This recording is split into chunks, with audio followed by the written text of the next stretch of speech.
안녕하세요. 사연 읽어주는 남녀입니다. 오늘도 와주셔서 감사드리며 그럼 오늘의 사연 바로 시작하겠습니다.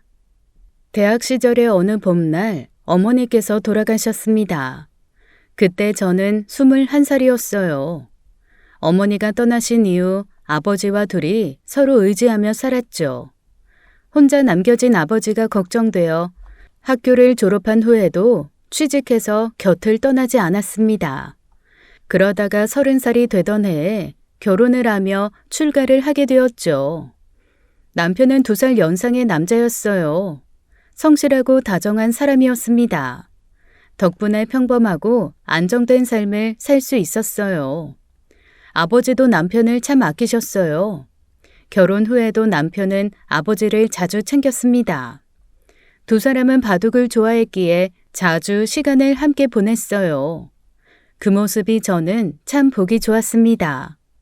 그때까지 저는 그것이 우리 가족의 행복이라 믿었어요. 어느 날 아버지가 병원에서 건강검진을 받았습니다. 아버지 혼자 결과를 들으러 가는 건 마음이 놓이지 않았어요. 그래서 남편과 함께 아버지를 모시고 병원을 찾아갔죠.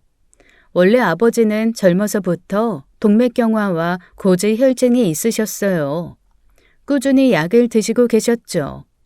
그리고 1년에 한 번씩 검진도 꼭 받았습니다. 의사는 아버지의 상태가 이전보다 좋지 않다고 말했어요. 의사는 생활습관 개선과 함께 약을 꾸준히 드셔야 한다고 강조했어요. 무엇보다 식습관을 철저히 관리하라고 신신당부했죠.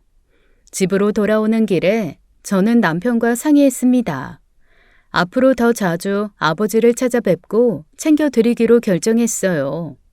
남편도 적극적으로 동의하며 함께 노력하겠다고 했죠.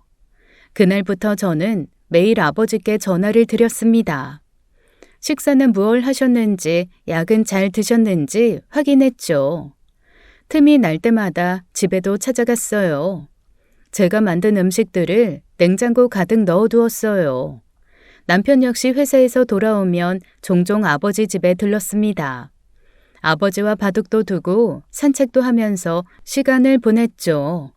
하지만 그렇다고 걱정은 사라지지 않았습니다.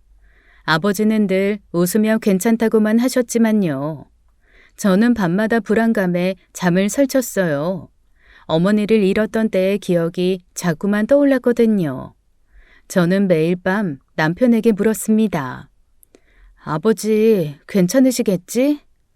남편은 늘 그랬듯 제 손을 꼭 잡아주며 걱정 말라고 했어요. 아버지의 건강 상태가 좋지 않다는 소식은 남편을 통해 시어머니께도 전해졌어요. 그러자 시어머니는 자주 친정집을 찾아가시기 시작했죠. 처음에는 그저 감사했습니다. 시어머니는 손수 만든 음식을 가져와 아버지를 챙겨주셨거든요. 하지만 시간이 지날수록 아버지의 표정이 점점 어두워졌어요.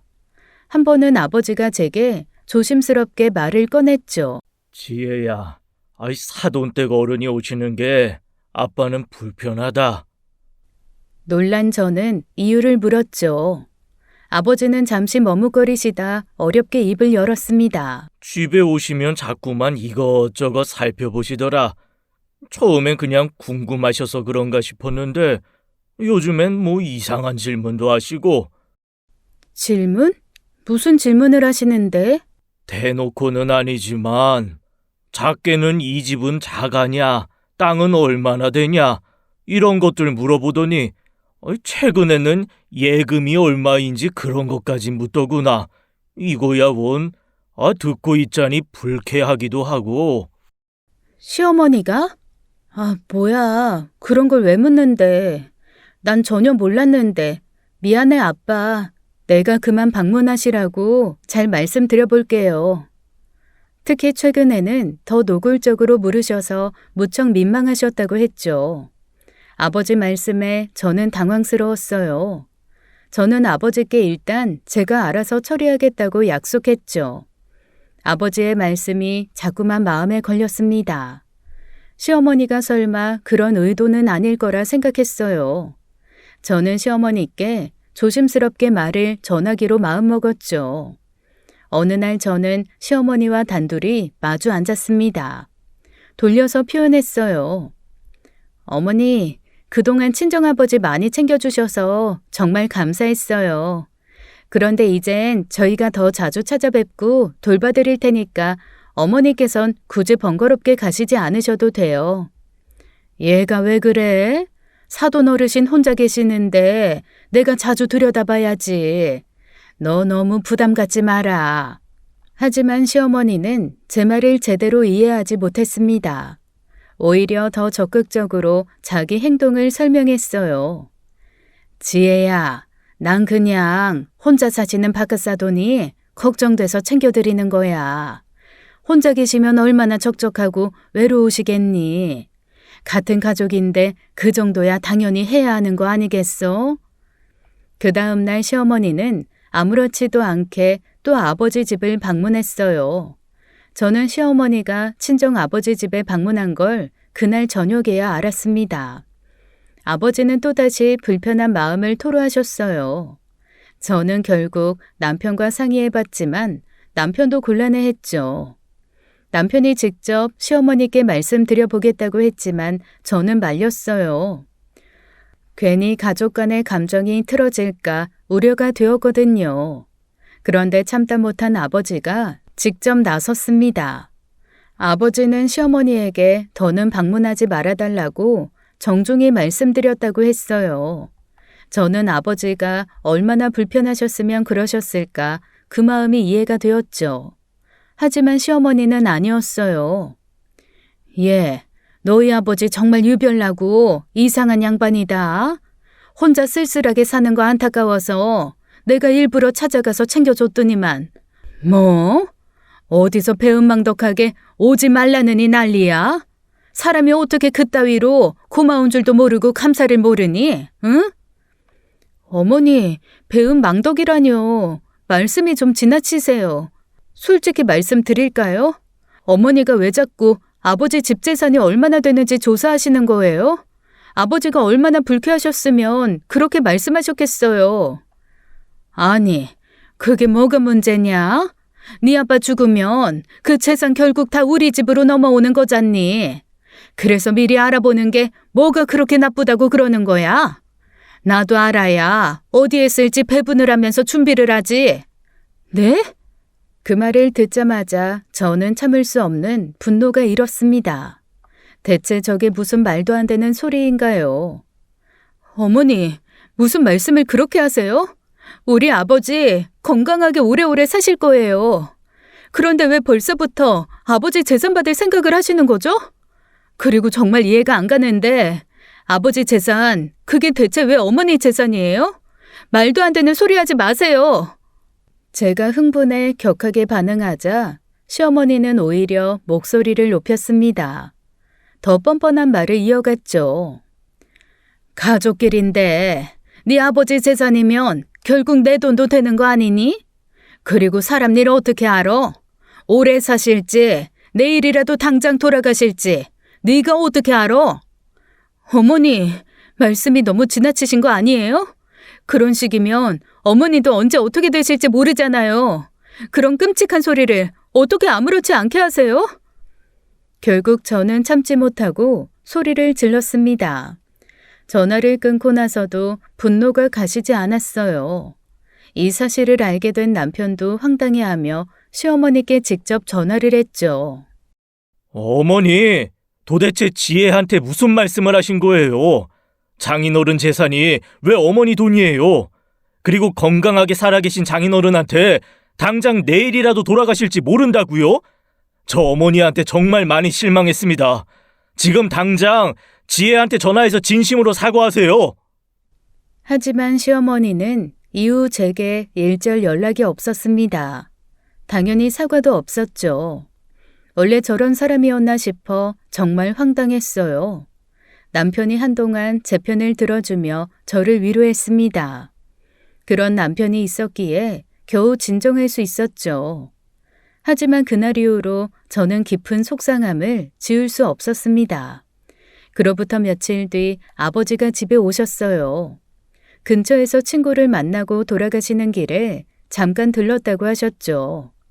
평소 자주 오시는 편이 아니라 갑작스러운 방문에 조금 놀랐지만 함께 점심을 먹기로 했어요. 남편은 아버지를 반갑게 맞이했습니다.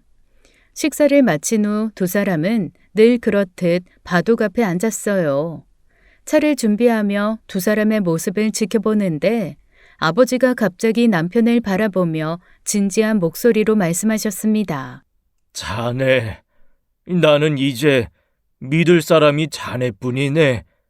혹시 내가 잘못되면 우리 지혜 평생 잘 좀 부탁하네. 아빠, 그런 이상한 소리를 왜 해요? 아빠 건강할 거야. 이상한 말 좀 하지 마. 그런 말 들으면 나 속상하다고.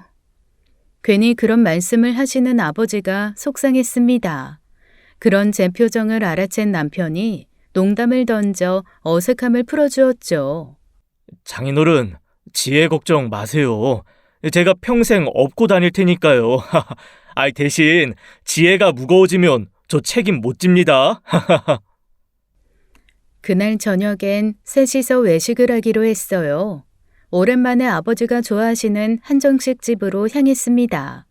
즐겁게 식사를 마친 후 아버지와 집으로 다시 돌아왔죠. 그런데 현관 앞에 신우이가 저희를 기다리고 있더라고요.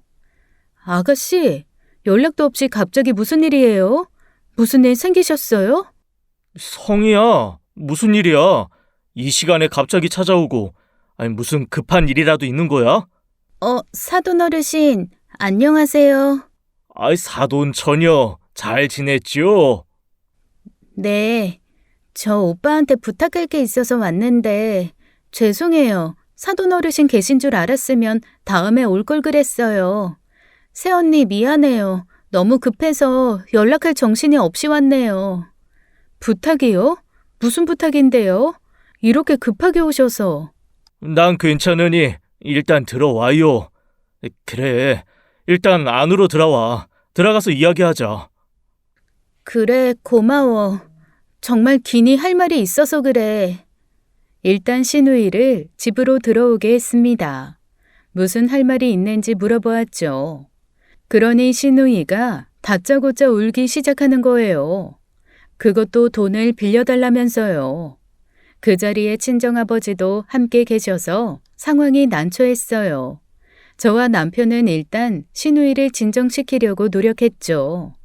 하지만 신우이는 울음을 그치지 않고 오히려 더 큰 목소리로 돈을 빌려달라며 애원했습니다. 오빠, 새언니, 나 정말 급하게 돈 좀 빌려줘.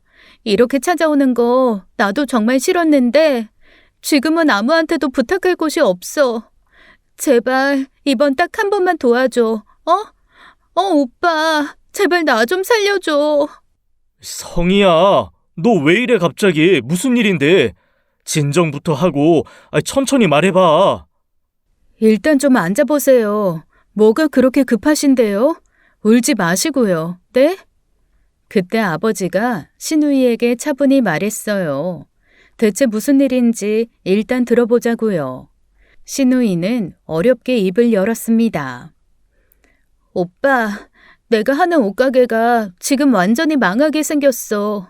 곧 재계약인데 가게 주인이 갑자기 세를 엄청 올렸어. 지금 당장 계약금 낼 돈도 없고 더 큰 문제는 요즘 장사까지 너무 안 돼서 월세가 몇 달째 밀려 있어. 이대로 가면 진짜 다 망하게 생겼어. 나 이제 어떡해? 그 정도로 심각했어요? 왜 진작 말을 안 하셨어요?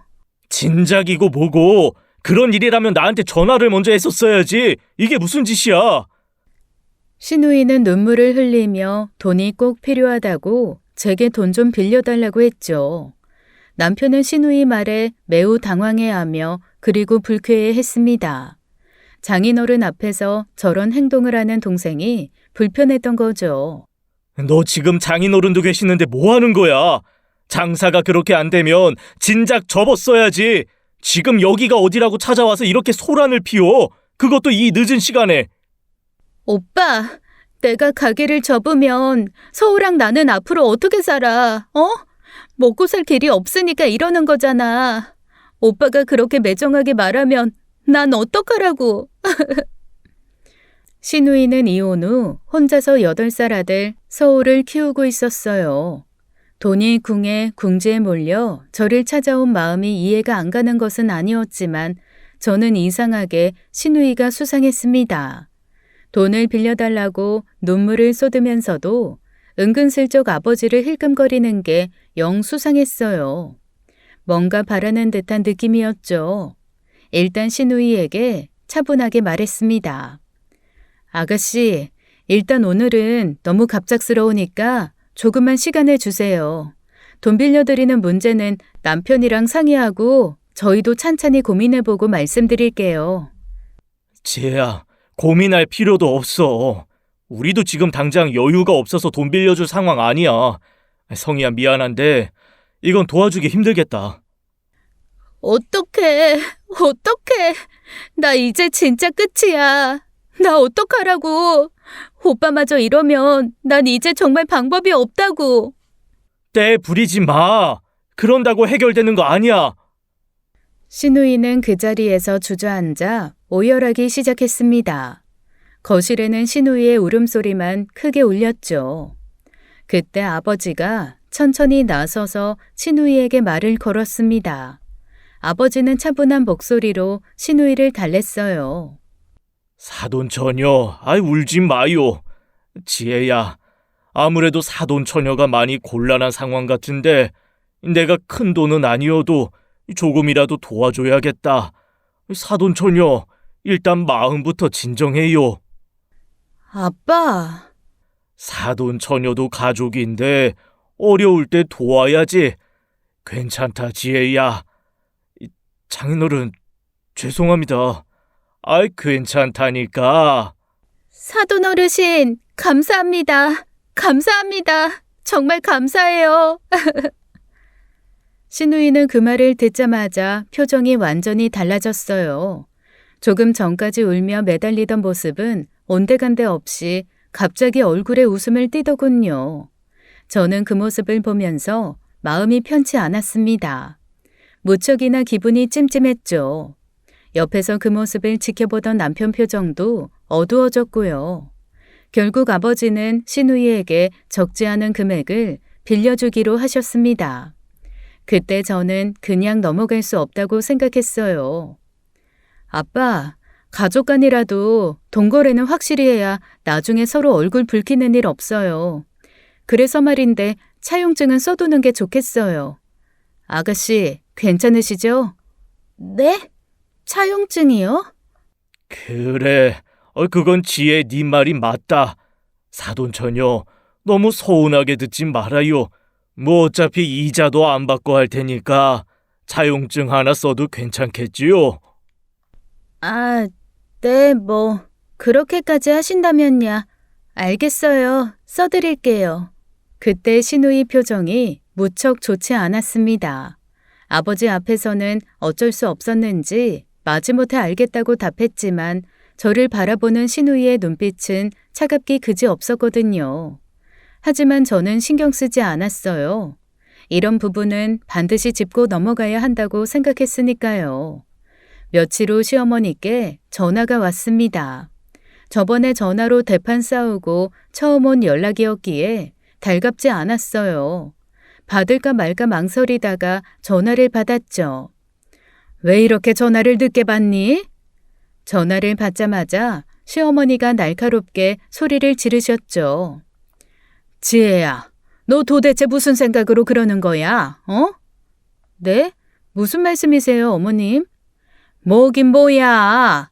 네가 바깥사돈한테 차용증 쓰라고 했다며? 아무리 돈 문제라지만 가족끼리 정으로 돕는 건데 차용증이라니. 사람이 그렇게까지 냉정해야겠어? 정말 너무 야박하다 너. 사람이 심보가 왜 그래? 어머니, 냉정하다뇨. 제가 뭘 잘못했나요? 원래 이런 건 가족끼리니까 더 확실하게 해야죠. 가족이니까 그냥 대충 넘어갔다가 나중에 돈 때문에 서로 감정 상하고 얼굴 붉히는 일 많이 봤어요. 어머니도 잘 아시잖아요. 그걸 말이라고 하니? 바깥 사돈은 그렇게 좋은 뜻으로 도와주시는데 너만 그런 식으로 나오면 사돈이 얼마나 민망하시겠어? 내가 다 바깥 사돈 입장 생각해서 하는 말이다. 사람 관계라는 게 그렇게 계산적으로 하는 게 아니야. 어른이 말하면 네 하고 새겨듣지는 못할 망정 왜 이렇게 따박따박 말대답이야? 차용증 그거 취소해라. 찢어버리라고. 아니죠, 어머님. 어머님, 정확히 하자는 게 왜 문제죠? 차용증이 있어야 나중에 서로 오해도 없고 깔끔하죠. 차용증 안 쓰면 나중에 얼마를 빌렸느니 얼마를 빌려주었느니 서로 헷갈려하면서 딴말 나와요. 어머님께서도 이전에 이모님한테 돈 200 빌려주셨는데 이모님이 100만 빌렸다고 100만 돌려주셨다면서요. 그래서 어머님이 이모님한테 엄청 화내셨잖아요. 그때 어머님도 분명 그러셨잖아요. 차용증 안 쓰고 계좌 이체 안 하고 현금으로 준 게 천추의 한이라고요. 차용증 쓰면 그런 오해도 안 생기고 저도 중간에서 불편한 소리 안 듣고 서로 좋잖아요. 안 그래요? 시어머니는 제 말에 아무 말씀도 못했습니다. 그리곤 한마디 하시곤 전화를 끊으시더군요. 그래도 잘났다 이거사. 그리고 그 다음 주 저는 시댁에 가게 되었어요. 조카 생일 때문이었죠. 시누이 아들이요. 그런데 그곳에서 저는 정말 어이없는 소리를 들었습니다.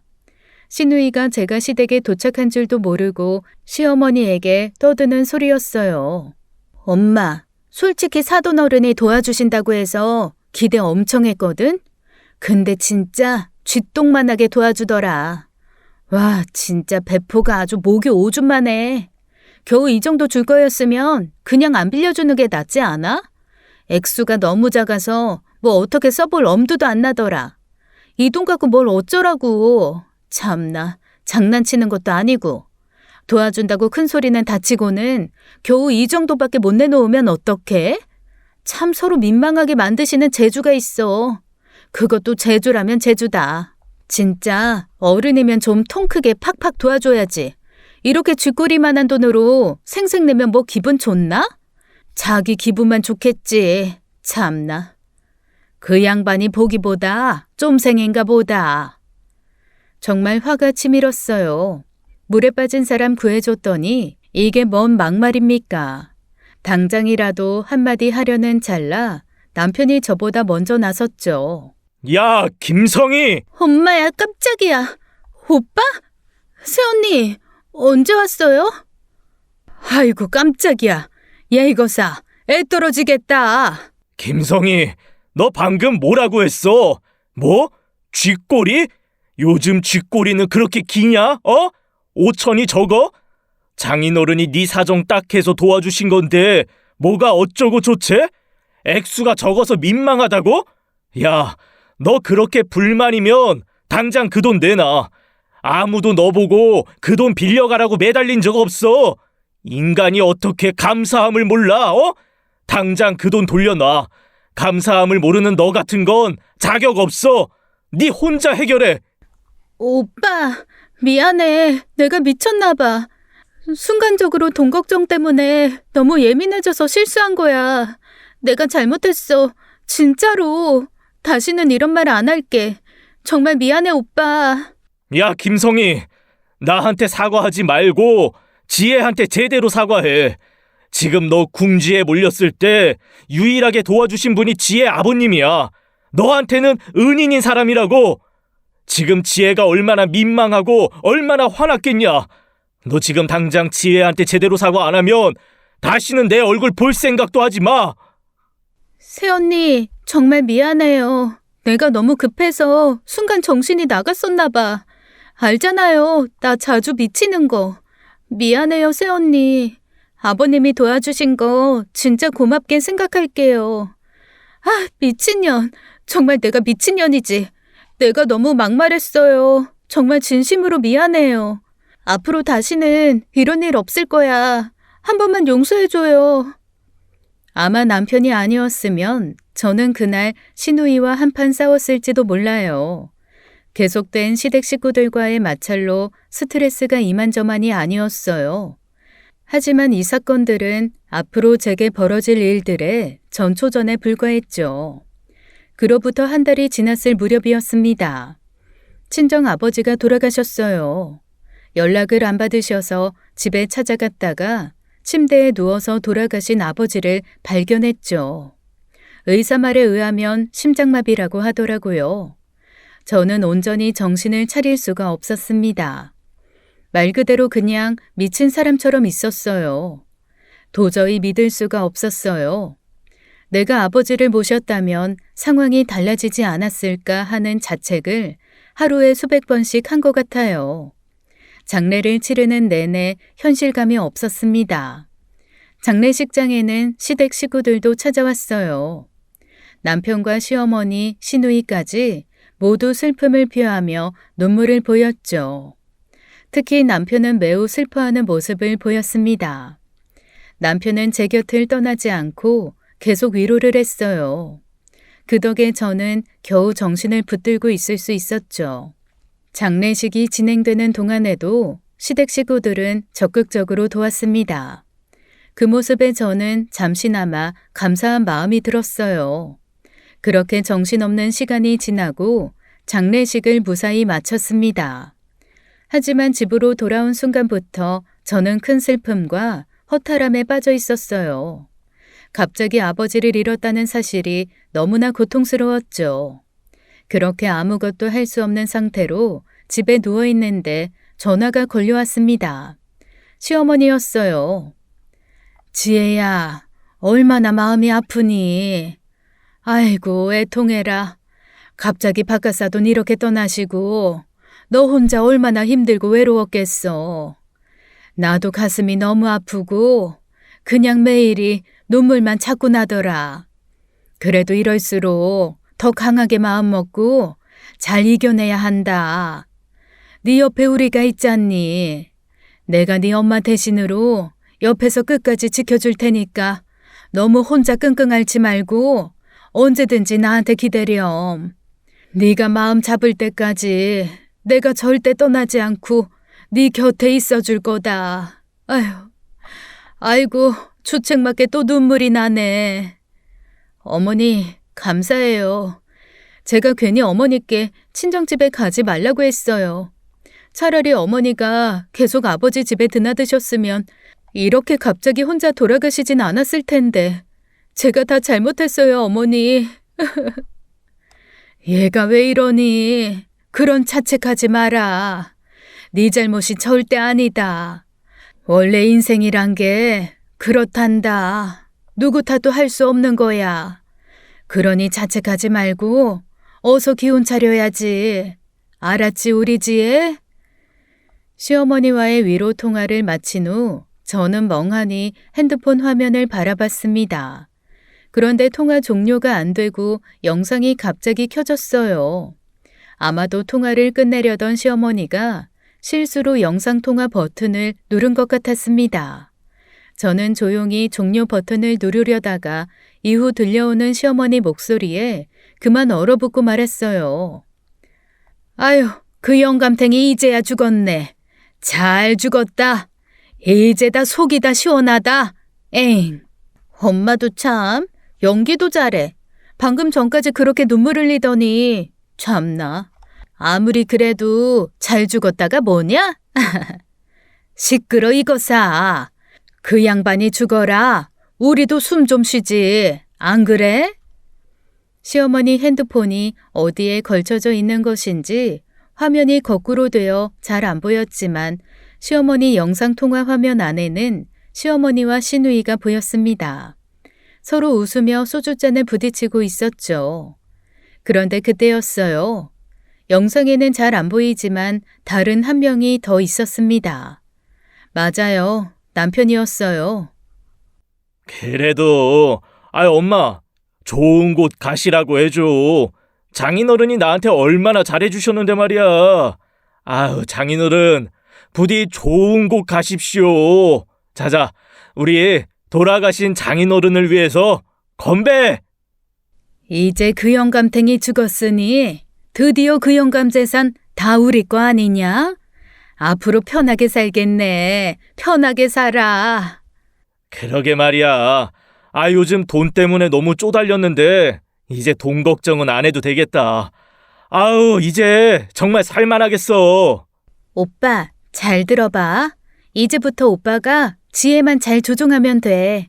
어차피 그 아저씨 유산 지혜한테 다 갈 테니까. 적당히 가스라이팅해서 우리 마음대로 쓸 수 있게 만들어놔. 알았지? 할 수 있지? 먼저 펜션 빚이나 좀 갚자. 아우, 한 달 이자가 대체 얼마야? 신우이는 가스라이팅이라는 단어를 입에 올렸습니다. 사람을 심리적으로 조종하는 그것이요. 걱정 마. 그런 건 내가 누구보다 잘하잖아. 내가 가스라이팅은 고등학교 때부터 선수였다. 지혜 정도는 내가 마음 먹은 대로 움직일 수 있어. 아이, 그냥 나만 믿으라고. 쟤 하는 거 봐라. 아주 지안에 편들면서 우리를 얼마나 잡았어. 네 오빠는 알아서 잘하니까 너나 잘해.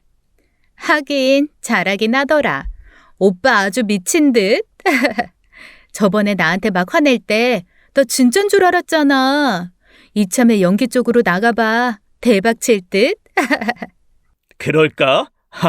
아야, 신인상 받는 거 아니야? 아니다. 얼굴이 안 되네. 저는 남편이 저를 사랑한다고 믿어왔습니다. 하지만 모든 것이 연기였다는 것을 그 순간 알았죠. 지금까지의 삶이 모두 거짓이었다는 생각이 들었어요. 시댁 식구들과 갈등이 생겼을 때 제 편을 들어주던 남편은 사실 그런 척을 하고 있던 겁니다.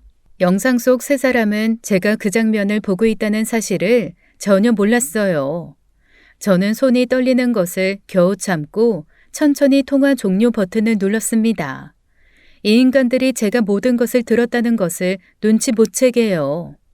집안이 다시 조용해졌어요. 하지만 제 속은 그 어느 때보다 시끄러웠죠. 이대로 그냥 이혼을 한다? 안 될 말이었어요. 그건 저 사람들에게 너무 착한 방법이죠.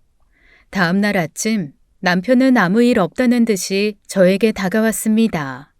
평소처럼 상냥한 표정이었어요. 남편은 제게 아버지 유산의 상속 절차를 잘 진행하고 있는지 물었죠. 순간 저는 남편 얼굴에 죽방을 날리고 후라이팬으로 뒤통수를 후려쳤습니다. 라는 상상을 했어요. 정말 그러고 싶었죠. 하지만 저는 아무렇지 않은 척 표정을 유지했습니다. 더 큰 그림을 그려야 했어요. 남편을 빤히 바라보며 담담히 말했습니다. 여보, 나 친정아버지 유산 전부 다 자선단체에 기부했어. 이미 결정하고 변호사 통해서 진행까지 다 하고 있으니까 그렇게 알아둬. 뭐? 아이, 당신 지금 제정신이야? 아니, 장인어른께서 어렵게 모으신 재산을 그렇게 쉽게 남들한테 줘버리면 어떡해. 기부도 좋지만 이렇게 막무가내로 처리하면 안 되지. 나하고 상의를 먼저 했었어야지. 그렇게 됐네. 당신이 뭐라 하든 이미 늦었어. 내 결심은 확고해. 그리고 이 문제에 대해서 더 이상 얘기하고 싶지 않으니까 그렇게 알고 있어. 저의 말을 들은 남편은 얼굴빛이 크게 변했습니다. 눈에 띄게 당황한 남편은 급하게 저를 설득하기 시작했어요. 가스라이팅 시작인 거죠. 여보, 잘 생각해봐. 아버님이 평생 얼마나 힘들게 번 돈이야. 그걸 그렇게 함부로 남들한테 넘기면 아버님께서 하늘에서 정말 섭섭해하시지 않을까? 내가 아버님이라면 그 돈 당신을 위해 쓰기를 바라셨을 텐데 당신 충동적으로 기부한 걸 나중에 분명히 후회할 거야. 지금은 슬퍼서 제대로 판단하기 힘들 수도 있어. 내가 옆에서 객관적으로 보니까 하는 말이야. 내 말 믿고 지금이라도 기부 취소해. 그게 아버님 뜻에도 맞는 거야. 싫어. 이후에도 남편이 저를 쫓아다니며 뭐라 개똥 철학이 들어간 말들을 늘어놓았지만 저는 그 말을 듣지도 않았습니다. 그리고 그날 저녁 이번에는 시어머니에게서 전화가 걸려왔어요. 전화를 받자마자 시어머니는 화를 내기 시작했습니다. 지혜야, 너 정말 무슨 정신으로 그런 결정을 한 거니? 너 지금 제정신이야? 너희 아버지가 평생 모은 재산을 왜 아무 관련도 없는 사람들한테 함부로 줘버리냐고. 당장 취소해라. 절대 하면 안 돼. 어머니, 이미 다 결정된 일이에요. 아버지 유산을 어떻게 쓸지는 전적으로 제 몫이에요. 더 이상 이 문제로 어머니랑 얘기할 생각 없으니까 그만하세요. 지혜야, 이 시애미가 네 엄마 해준다고 했잖니, 응? 엄마 말 들어야지, 우리 지혜. 죄송하지만 전 어머님 딸 같은 며느리 할 생각 없어요. 그리고 몇 시간 뒤에 이번에는 이 인간들이 작정을 하고 찾아왔더군요. 시어머니와 시누이가 다급한 얼굴로 집에 들이닥쳤어요. 남들한테 기부해봤자 그 돈 제대로 쓰이기나 하겠어? 세상에 사기꾼들 천지야. 네 아버지가 애써 모은 재산 사기꾼 아가리에 넣고 싶니? 와, 시어머니가 이 말을 하는데 자기 소개하는 줄 알았어요. 엄마 말이 맞아요. 새언니, 그 돈으로 차라리 건물이나 땅이라도 사둬봐. 그래야 나중에 후회 안 하고 오빠 부부도 편하게 산다니까? 남한테 퍼줘서 남는 게 뭐 있겠어요. 아니다. 그래, 남한테 기부하고 싶으면 일단 그 돈을 굴려요. 더 돈 많이 벌어서 하면 되잖아요. 그래, 지혜야. 꼭 기부를 해야만 좋은 일 하는 거 아니잖아. 차라리 그 돈으로 투자 같은 거 해서 돈을 불리자. 더 큰 돈 만들어서 그때 정말 어려운 사람 돕는 봉사하면 되지. 내가 도울게. 나 봉사 좋아해. 맞다. 아버님 기일 때마다 봉사단체 선물 사들고 가서 봉사하자. 그게 더 의미 있고 좋지 않겠어? 저는 정말 이해가 안 되네요. 대체 왜 제가 아버지 돈을 어떻게 쓰는지까지 일일이 간섭하세요? 그 돈으로 땅 사고 건물을 사든 기부를 하든 왜 그러세요? 얘가 아직 몰라서 그러네. 너희가 잘 살아야 남들도 너희 가족 우습게 안 보고 무시도 못하는 거야. 아버지 돌아가셨다고 너까지 어렵게 살면 그게 진짜 네 아버지 얼굴에 먹칠하는 거지. 정말 더 들을 필요도 없는 말씀이네요. 아버지 뜻은 제가 누구보다 잘 알아요. 그러니 이제 더 이상 그런 말씀 마세요. 저 이미 결정한 거고 바꿀 생각 없으니까요. 아주 똥줄이 제대로 타는지 별말을 다 하더군요. 더 이상 들을 가치도 없는 말들이었어요. 저 인간들이 저를 설득하는 이유야 뻔했으니까요. 그날 밤 남편은 술에 취해 들어와서 다시 한번 저를 설득하려 했습니다. 하지만 제가 계속 뜻을 굽히지 않자 급기야 남편은 화를 내기 시작했어요. 당신 미쳤어? 장인어른이 평생을 고생해서 힘들게 모은 돈을 왜 얼굴도 모르는 사람들한테 줘버리는데 그렇게 돈 버리라고 장인이 어렵게 돈 번 건 줄 알아? 당신이 상속 받았지만 당신 마음 가는 대로 막 써버리면 안 되는 돈이야. 알아? 장인어른이 그 돈 모으느라 얼마나 고생하셨는데 그걸 갖다가 아무 관계도 없는 남들한테 퍼준다는 게 도대체 말이 되냐고. 난 도무지 이해가 안 된다. 이해가 안 돼. 당신 정말 어떻게 된 거 아니야? 그 모습에서 저는 그동안 남편이 얼마나 가식적인 인간이었는지 다시 한번 깨달았습니다. 사실 저는 친정아버지의 유산을 기부하지 않았어요. 겉으로만 그렇게 선언한 것이었죠. 실제로는 유산 전액을 몰래 은행에 예치해 두었습니다. 그리고 그 돈 중 일부를 사용해 흥신소를 고용했어요. 흥신소를 고용한 이유는 명확했습니다.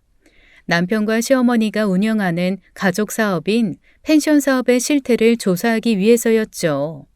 저는 그들이 평소 떳떳하지 않은 방식으로 사업을 운영할 거라 확신했습니다. 그런 인간들이니까요. 그래서 꼼꼼히 뒷조사를 시작했어요. 한 달 후 흥신소에서 연락이 왔습니다. 조사가 끝났다고요. 자료를 살펴보는 내내 기가 막혔습니다. 시댁에서 운영하는 펜션의 실태는 상상을 초월하는 수준이었어요. 펜션은 불법시설 투성이었습니다. 숙박업소인데도 제대로 된 소방시설이 없었어요. 법으로 정해진 소방 안전 규정을 철저히 무시한 채 운영하고 있었죠. 또한 정식 허가도 받지 않고 무허가 식당을 운영 중이었습니다. 심지어 그곳에서 주류까지 불법 판매하고 있었고요. 직원들 임금 문제는 더욱 심각했어요. 정식 고용 계약서 없이 동남아 직원들을 불법으로 고용했죠. 급여도 최저임금보다 한참 낮은 금액으로 지급했습니다. 그중 가장 심각한 건 환경 문제였어요. 이 정신 나간 인간들이 펜션에서 발생한 오폐수를 인근 하천으로 불법 방류하고 있더라고요. 이 모든 게 자료에 명확히 담겨 있었어요. 그날부터 저는 바로 집을 나와 별거에 들어갔습니다. 작은 오피스텔에서 혼자 지내기 시작했어요. 남편은 제가 집을 떠나자마자 끈질기게 전화를 걸어왔습니다. 하지만 저는 그의 전화를 단 한 번도 받지 않았어요. 그리고 오피스텔에 틀어박혀서 몇 날 며칠을 흥신소에서 준 자료 검토에 몰두했습니다. 소방시설 미설치, 무허가 식당 및 불법 주류 판매, 탈세 정황, 직원 임금 체불, 그리고 환경 오염까지 철저하게 정리했어요. 준비가 끝나자 저는 자료를 관련 기관에 모두 넘겼습니다.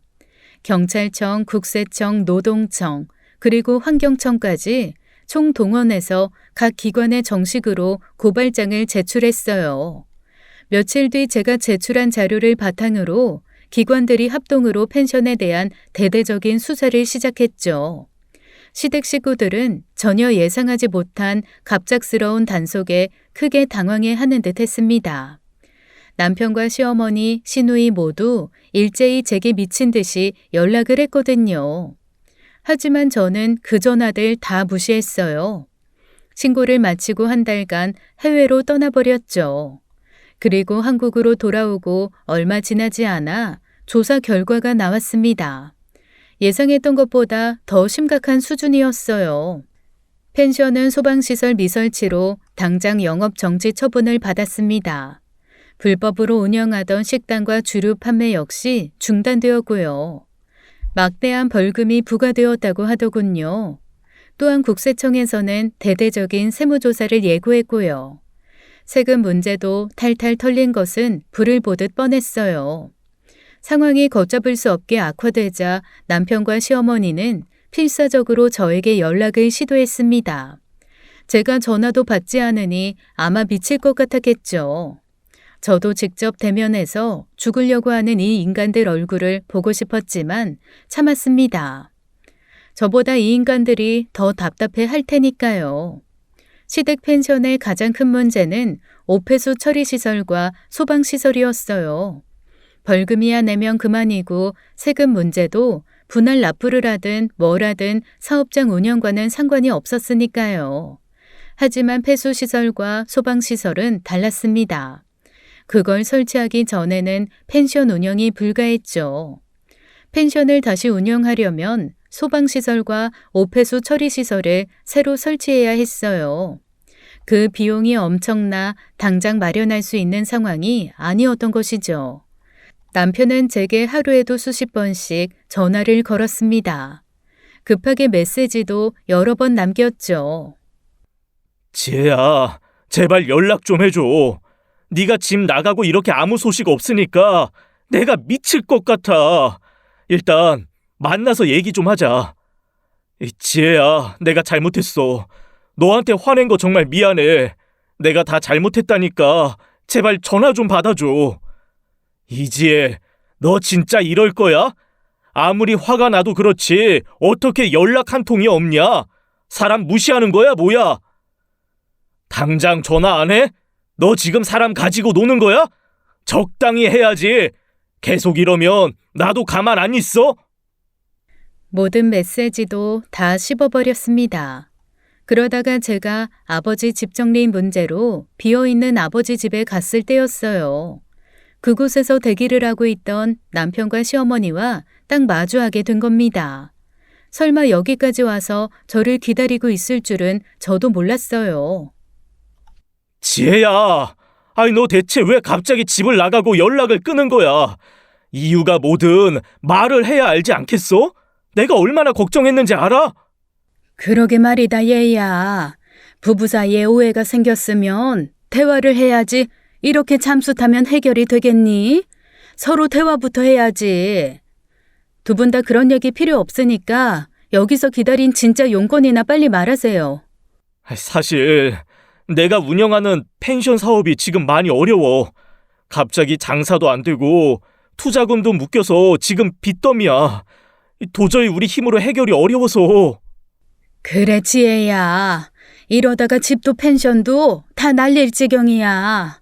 그러니까 네가 아버지한테 물려받은 유산 그것 좀 써서라도 이번에 우리 좀 도와주렴. 응? 진짜 어이가 없어서 웃음밖에 안 나오네요. 뭐? 너 지금 웃니? 네가 돈 좀 생겼다고 아주 못되게 변했구나. 사람이 어떻게 그렇게 매정하니? 우리 가족 아니니? 엄마, 제발 좀 가만히 있어봐. 지혜야, 제발 다시 한번 생각해봐. 지금 네가 가진 유산을 잘 활용해서 이 위기만 넘기면 우리 모두 예전처럼 잘 살 수 있어. 아니, 더 잘 될 수도 있다고. 제발 부탁할게. 잘 들어. 내 돈 단 1원 한 장도 그 펜션에 들어갈 일 없어. 절대 도와줄 생각 없으니까 꿈도 꾸지 마. 뭐? 이지혜, 너 정말 사람이 이렇게 독하게 변할 수가 있냐? 내가 지금 나만 잘 살자고 이래? 우리 가족 다 같이 잘 살자고 이러는 거잖아. 너만 잘 살자고 이러는 것 같은데? 당신 얼굴 보니까 너무 웃겨서 못 참겠다. 정말 가증스러워. 그 말과 함께 저는 뒤돌아서 가버렸어요. 남편이 달려와 제 손을 잡았지만 그대로 뿌리쳐버렸죠. 그리고 택시를 타고 서둘러 자리를 피했습니다. 아직 제 복수가 끝난 게 아니었으니까요. 제가 도움을 거절한 이후 시댁은 결국 막대한 빚을 감당하지 못했어요. 벌금을 납부할 수도 없었고 세무조사 결과로 나온 막대한 추가 세금도 납부할 수 없었죠. 문제는 펜션을 만들기 위해 대출을 받은 은행 이자였습니다. 그 이자조차 막는 게 불가능해졌죠. 펜션은 소방시설과 오폐수 처리시설을 설치하지 않고서는 절대로 재개할 수 없었어요. 하지만 그 비용이 너무 커서 결국 시댁 인간들은 펜션을 헐값에 급매물로 내놓게 되었습니다. 하지만 놀랍게도 아무도 관심을 갖지 않았어요. 소방시설과 오폐수 시설을 새로 설치하는데 들어가는 비용이 막대했기 때문이죠. 결국 남편은 펜션 운영 당시 이미 빌린 막대한 은행 빚을 갚지 못해 결국 파산에 이르렀습니다. 시어머니 역시 소유하고 있던 유일한 재산인 아파트가 결국 경매 처분되었고요. 시누이도 가게를 유지할 수 없어 결국 문을 닫고 말았어요. 시모와 시누 그리고 남편은 순식간에 모든 재산을 잃고 경제적으로 완전히 몰락했습니다. 그제야 저는 남편에게 연락을 했어요. 바로 남편에게 이혼 소장을 보냈습니다. 이제 모든 관계를 완전히 정리할 때가 온 것이었죠. 소장을 보낸 직후 저는 다시 집으로 들어갔어요. 집에는 아무도 없었습니다. 저는 가장 먼저 현관문 비밀번호를 바꾸었습니다. 그리고 미리 불러둔 이삿짐 센터 사람들에게 남편의 짐을 모두 포장해 시누이가 사는 곳으로 보내달라고 했죠. 시어머니가 경매로 집을 날리고 시누이 집에 얹혀 살고 있었거든요. 한참 짐을 포장하고 있을 때였습니다. 이사 때문에 열어둔 현관문으로 남편이 들어왔죠. 남편은 집안의 풍경을 보고 깜짝 놀랐습니다. 짐을 포장하고 있던 사람들을 보며 물었어요. 당신들 누구야? 누군데 내 짐을 함부로 가지고 가? 네? 이사하신다고 해서. 무슨 이사야? 이 사람들이? 당장 안 나가? 내가 불렀어. 저 괜찮아요. 계속 작업해주세요. 당신 언제 왔어? 당신 이혼 소장 봤지? 우리 이혼할 거야. 그리고 이 집 친정아버지가 결혼할 때 나한테 마련해주신 내 집이니까 내 집이야. 당신은 당장 나가. 뭐? 지금 내가 가장 힘들고 어려운 시기인데 이때 이혼을 하겠다고? 야, 도대체 내가 뭘 그렇게 잘못했는데 말해봐. 나 결혼 생활 내내 당신한테 최선을 다했어. 돈도 열심히 벌었고 당신 시집에서 갈등 생기면 내가 앞장서서 다 막아줬다고. 대체 내가 당신한테 뭘 그렇게 잘못했는데, 어? 당신 설마 남자 생겼냐? 장인한테 큰돈 유산으로 받으니까 막 딴 남자 생각나고 그래서 남자 만났어? 그래서 이래? 당신, 아직도 내가 왜 그런 건지 이유를 모르겠어? 몰라. 모르겠다고. 대체 뭐가 문제인지 나는 하나도 모르겠다고. 저는 더 이상 설명하지 않고 휴대폰을 꺼내 남편에게 영상을 보냈습니다. 바로 시어머니가 잘못 눌러 연결된 영상통화를 녹화한 영상이었죠. 남편은 자신의 휴대폰에서 그 영상을 확인하기 시작했어요. 그리고 사색이 되며 저 한 번, 자기 핸드폰 한 번 번갈아 보더군요. 남편은 제가 모든 걸 알고 있다고는 상상도 못했었나 봐요. 지혜야, 아니, 내가 정말 미쳤었나 봐. 이거 다 술 취해서 정신없이 한 헛소리였어. 제발 한 번만 믿어줘. 이거 내 진심 아니야. 아니, 내가 어떻게 진심으로 그런 말을 하겠어. 장인어른이 나를 얼마나 믿어주고 잘해주셨는데. 아니, 제발 용서해줘. 어? 한 번만 봐줘. 제발. 그만해. 그걸 아는 사람이 우리 아빠한테 이래? 이제 당신 변명 듣고 싶은 마음도 없어. 이미 당신한테 모든 정이 떨어졌으니까. 그냥 이 집에서 나가. 그리고 다시는 내 앞에 나타나지도 말고. 제 말에 남편은 갑자기 눈빛이 달라졌습니다. 분노로 가득 찬 표정이었어요. 제가 알고 있던 인간이 아니었죠. 그리고 순식간에 제게 달려들더니 제 멱살을 잡았습니다. 그때였어요. 그 순간 제 뒤에 있던 남자가 빠르게 나서서 정확한 유도 기술로 남편을 바닥에 꽂아버렸습니다. 남편은 바닥에 꼽혀서 고통스러워하는 비명을 질렀죠. 그 모습이 마치 더럽고 징그러운 벌레처럼 보였습니다. 사실 저는 혹시라도 남편이 폭력을 행사할까 우려되어 단기로 미리 경호원을 고용해둔 상태였어요. 그러길 잘했다는 생각이 들었죠. 저는 바닥에 납작 쓰러져 있는 남편을 차갑게 내려다 보았습니다. 잘 들어. 다시는 내 눈앞에 나타나지 마. 만약 또 찾아와서 행패를 부리면 그땐 바닥에 꽂히는 걸로 안 끝날 거야. 그땐 진짜 네 인생도 같이 지옥에 꽂아버릴 테니까 각오하고 덤벼. 난 자신 있으니까. 제 말을 들은 남편은 잠시 바닥에 엎드린 채로 숨을 몰아쉬다가 천천히 일어났어요. 그리고 아무 말 없이 문 밖으로 도망치듯 뛰어나갔죠. 남편이 도망간 후 저는 이혼 소송을 본격적으로 진행했습니다. 소송 절차는 예상보다 순조롭게 진행되었어요. 저는 동시에 시누이를 상대로 지급 명령 소송도 제기했습니다. 아버지께서 살아계실 때 작성해 두신 차용증이 명확한 증거였어요. 법원에서는 제 주장을 받아들였습니다. 곧이어 강제 집행 절차가 시작되었죠. 시어머니와 남편이 빌부터 살고 있던 시누이 집이 그 대상이었습니다. 시누이는 지급 명령 통보를 받고 격하게 반발했어요. 희지애, 너 정말 사람 맞아? 어떻게 내 집까지 강제 집행을 걸어? 네가 어떻게 이럴 수가 있어? 당장 취소해. 당장! 법대로 하는 건데요. 차용증 쓰셨죠? 그러니까 더 이상 나한테 따질 거 없어요. 할 말 있으면 법정 가서 하시죠. 지혜야, 제발. 내가 잘못했어. 이러지 마. 진짜 나 길바닥에 나앉게 생겼어. 제발 이번 한 번만 봐줘. 어? 김성희, 너 기억해? 네가 힘들어서 울며 불며 빌 때 도와준 사람 우리 아버지셨어. 그런데 아버지 돌아가셨을 때 네가 한 짓 기억 안 나? 내 아버지 죽음을 비웃고 돈 욕심만 부리던 너는 인간도 아니야.